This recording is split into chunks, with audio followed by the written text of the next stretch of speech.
অনেক সময় মানুষ প্রশ্ন করে, আমরা কিভাবে জানতে পারবো যে জিনিসের জন্য আমি বারবার দোয়া করছি সেটা কবুল হবে কি না? কোনো নিশানি আছে? তো মনে রাখো, আল্লাহ যখন কোনো অসম্ভব দোয়া কবুল করতে চান তো এই দুটি জিনিস প্রকাশ করেন।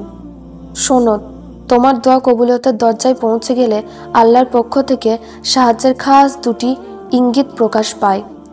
আর আল্লাহ তোমার বারবার চাওয়া দোয়ার জবাব 3 ভাবে দেন। আর আল্লাহ কাদের জন্য মুজিজার দরজা খুলে দেন। জীবনের পথে চলতে গিয়ে আমাদের সবার মন কখনো না কখনো ভেঙে যায়।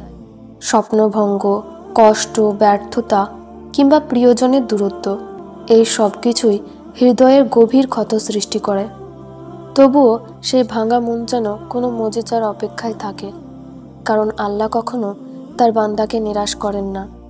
যদি তোমার ভাঙা মনও মুজিজার অপেক্ষায় আছে এবং অপেক্ষা করতে গিয়ে ক্লান্ত হয়ে পড়ছে, তো শোনো, সবচেয়ে অন্ধকার মুহূর্তের পরই আলো আসে। তোমার কষ্ট হয়তো একসময় অলৌকিকতার রূপ নেবে। ভাঙা হৃদয় আল্লাহর কাছে সবচেয়ে প্রিয়।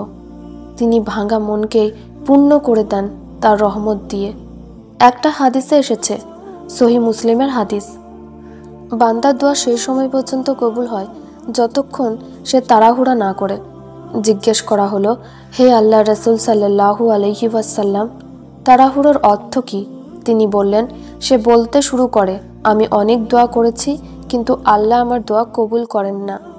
আর সে এটা বলে ক্লান্ত হয়ে দোয়া করা ছেড়ে দেয়। ধৈর্য হলো ইমানের অর্ধেক। জীবনের কঠিন মুহূর্তগুলোতে ধৈর্য ধারণ করে আল্লাহর কাছে শুকরিয়া আদায় করো। তিনি হয়তো তোমাকে এমন কিছু থেকে বাঁচিয়েছেন যা তোমার জন্য ক্ষতিকর। যদি তুমি চাও তোমার দোয়া কবুলিয়তের দরজায় পৌঁছে যাক, তাহলে এই একটি কাজকে অবশ্যই করো। আল্লাহ তোমার মনের ইচ্ছেকে কবুল ফরমাবেন। যে যখনই তুমি আল্লাহর কাছে দোয়া চাইবে, তো আল্লাহকে তার সুন্দর সুন্দর নাম দিয়ে ডাকো। ভাঙা মনকে জোড়া লাগাতে চাও, তাহলে আল্লাহকে আল জাব্বার বলে ডাকো। যদি কোনো কিছুর কারণে মন ঘাবড়ায়, তো আল্লাহকে আল গাফফার বলে ডাকো। যদি রিজিকের পেরেশানিতে থাকো, তাহলে আল্লাহকে আল রাজ্জাক বলে ডাকো। অসম্ভবকে সম্ভব করতে চাইলে আল্লাহকে আল কাদির বলে ডাকো। তুমি যখন যখন তোমার রবকে এই সুন্দর সুন্দর নাম ধরে ডাকবে না, তখন দেখবে আল্লাহ তোমার প্রতিটা খোয়াইশের জবাব দিবেন আর তোমার উপরে রাজি হয়ে যাবেন। আল্লাহ সুন্দর সুন্দর নাম আছে, সেগুলো দিয়ে আল্লাহকে ডাকো। মানুষ কখনো এমন পরিস্থিতিতে পড়ে যখন কোনো কাজ অসম্ভব মনে হয়, তখন সে আল্লাহর দিকে ফিরে গিয়ে দোয়া করে। আল্লাহ সব কিছু করতে সক্ষম, আর তার কাছে কোনো কিছুই অসম্ভব নয়। যখন কোনো অসম্ভব দোয়া কবুল হওয়ার সময় আসে, তখন সাধারণত দুটি বিশেষ নিদর্শন প্রকাশ পায়। শোনো, তোমার দোয়া কবুলিয়তের দরজায় পৌঁছে গেলে আল্লাহর পক্ষ থেকে সাহায্যের খাস দুটি ইঙ্গিত প্রকাশ পায়। প্রথম হলো, অন্তরে গভীর প্রশান্তি ও বিশ্বাসের অনুভূতি জাগে।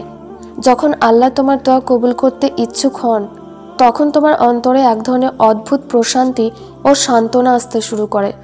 মনে হয় সব সমস্যার সমাধান হবে। তুমি হঠাৎ করে ভেতর থেকে এক ধরনের স্থিরতা অনুভব করবে, যা তোমার ধৈর্য ও ঈমানকে শক্তিশালী করবে। দ্বিতীয় নিশানি হলো, দুয়ার পথ সহজ ও সহায়ক হয়ে ওঠে। অসম্ভব মনে হওয়া কাজগুলো একে একে সহজ হতে শুরু করে। এমন কিছু ঘটনা ঘটতে থাকে যা তোমার দোয়া কবুল হওয়ার পথ তৈরি করে। হঠাৎ এমন সাহায্য বা সুযোগ আসে যা তুমি ভাবতেও পারোনি। এটা আল্লাহর পক্ষ থেকে সরাসরি সাহায্যের ইঙ্গিত। জানো কোন সেই খাস 3টে আমল যেটা তোমার অসম্ভব দোয়াতে আল্লাহর কাছ থেকে গুণ বলিয়ে নেয়?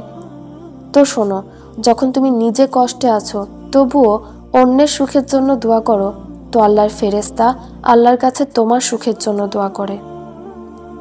যখন তুমি কারোর রাস্তার পাথর সরিয়ে দাও, তো তোমার রাস্তার পাথরও সরিয়ে দেওয়া হয়। যখন তুমি অন্যদের কাজকে কঠিন থেকে সহজ করে দাও, তো তোমার কাজগুলোও আল্লাহ সহজ করে দেন, আর তোমার দোয়াকেও আল্লাহ কবুল করেন।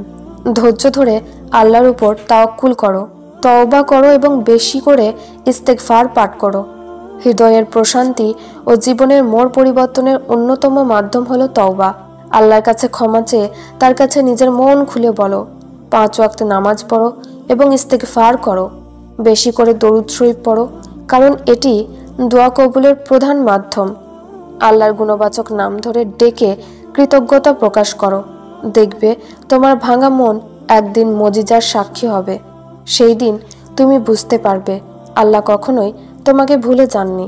তাই ধৈর্য ধরো, প্রার্থনা করো এবং অপেক্ষা করো। তোমার জীবনে মজিজা আসছে। আল্লাহর কাছে সত্যিকার অর্থে প্রার্থনা করলে এবং বিশ্বাস রাখলে অসম্ভবও সম্ভব হয়ে যায়। তাই এই নিদর্শনগুলো দেখলে মনে রাখো, তোমার দোয়ার কবুলিয়তের দরজা খুলতে শুরু করেছে। ভিডিওটি ভালো লাগলে লাইক করুন এবং চ্যানেলে নতুন হলে চ্যানেলটি সাবস্ক্রাইব করে আমাদের সাথে থাকুন। আজ যদি আপনার কোনো দোয়া কবুলের গল্প আমাদের সাথে শেয়ার করতে চান, তাহলে ডেসক্রিপশন বক্সে ইমেল আইডি দেওয়া আছে, সেখান থেকে আমাকে মেল করতে পারেন। আমাদের চ্যানেলে আপনার গল্পটি প্রচার করা হবে ইনশাআল্লাহ। আসসালামু আলাইকুম ওয়া রাহমাতুল্লাহি ওয়া বারাকাতুহু।